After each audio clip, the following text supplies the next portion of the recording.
Good evening, ladies and gentlemen. The country is tense. Who is going to be declared the next president of the Republic of Kenya? That is the question which most Kenyans are currently asking. Kenya Kwanza brigades are convinced that William Ruto is going to emerge victorious. Azimio la Umoja are also sure that they are going to win the presidency. As a matter of fact, I've talked to some of their insiders, and they've told me that Raila Odinga is going to be declared the next president of the Republic of Kenya with a margin of close to 54%.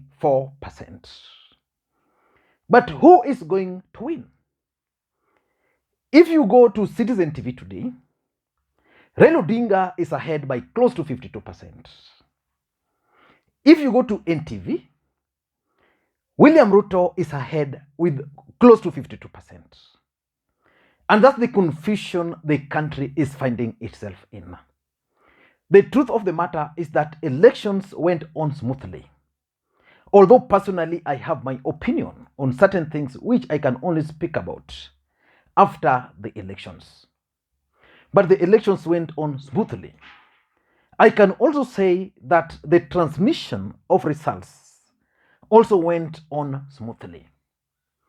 So it's now the tallying. The truth of the matter is that the voting process was smooth in this country. The other truth of the matter is that the tallying, the counting of votes was also transparent in most places. We saw polling clerks and polling officials counting the votes physically. Then we saw IBC transmitting the images, the scanned images on their portals. If anybody had planned to rig this election electronically, IBC caught them.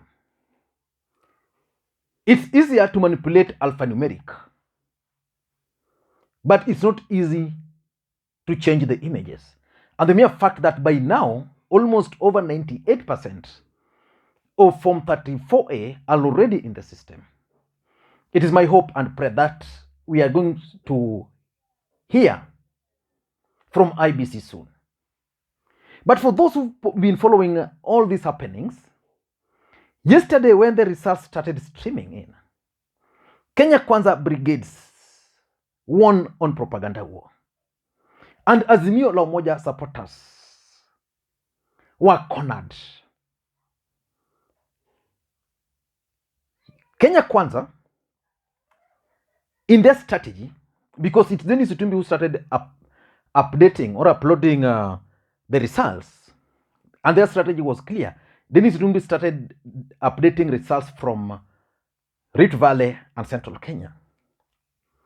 That was way before IBC began their process. Then, by the time Kenyans were going to sleep, they had won the propaganda war.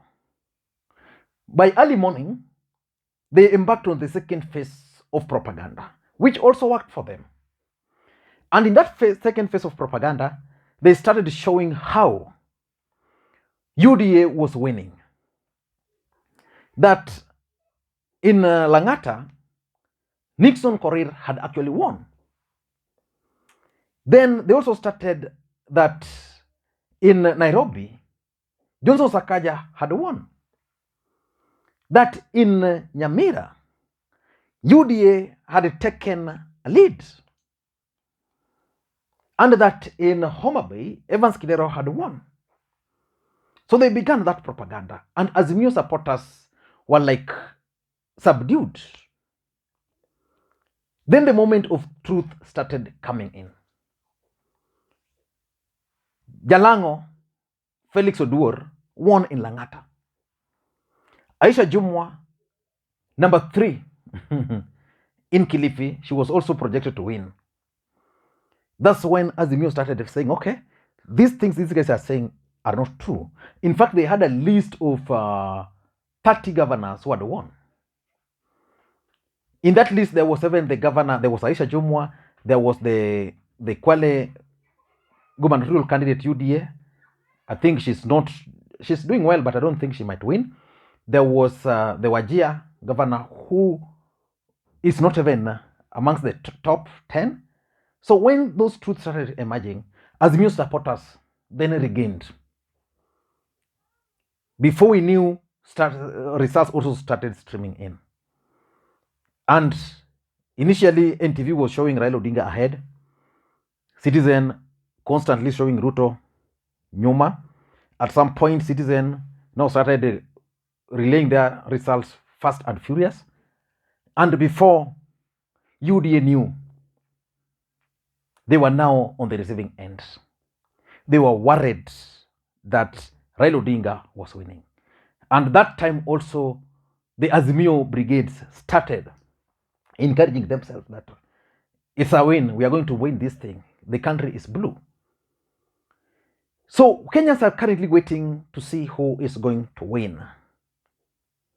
But three things are going to determine who is going to emerge the winner in this election. The first thing which is going to determine the remaining, because already tallying is taking place, I think they're at 40%, 40 or 30 something to 40%, either on Citizen or in TV. The first thing which is going to determine is the numbers from Stronghold. I was talking to someone and it was like, Citizen are only showing numbers from Raila Odinga's Stronghold. Then someone was also telling me that NTV is also showing results from William Ruto's strongholds. So how those strongholds are going to perform ultimately is going to determine who is going to be declared the next president of the Republic of Kenya. And personally, if you ask me, Raila Odinga is going to be declared the president of the Republic of Kenya. That's something that we must get used to. Number two is turnout.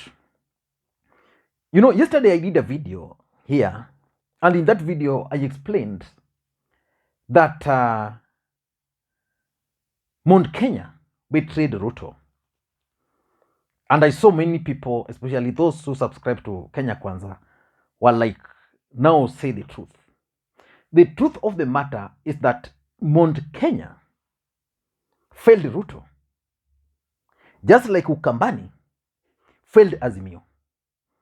If Ukambani had turned out well and voted for Azimio the way they did in 2017, Raila Odinga would have been declared the president.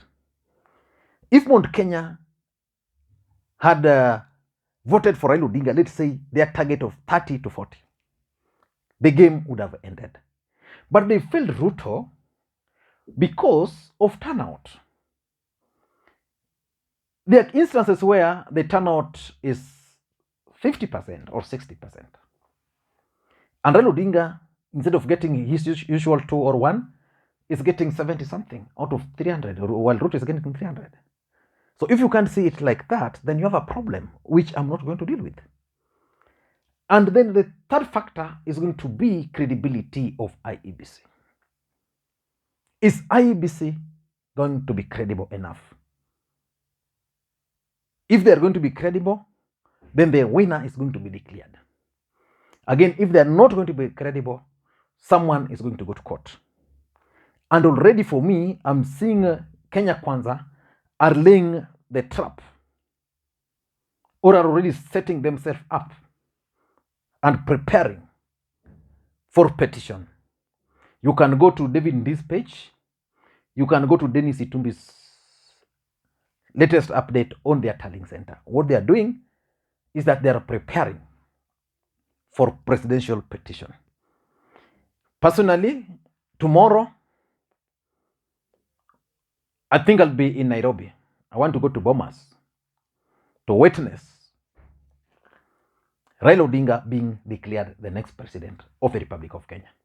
Thank you guys, and may you have a good day. Bye-bye.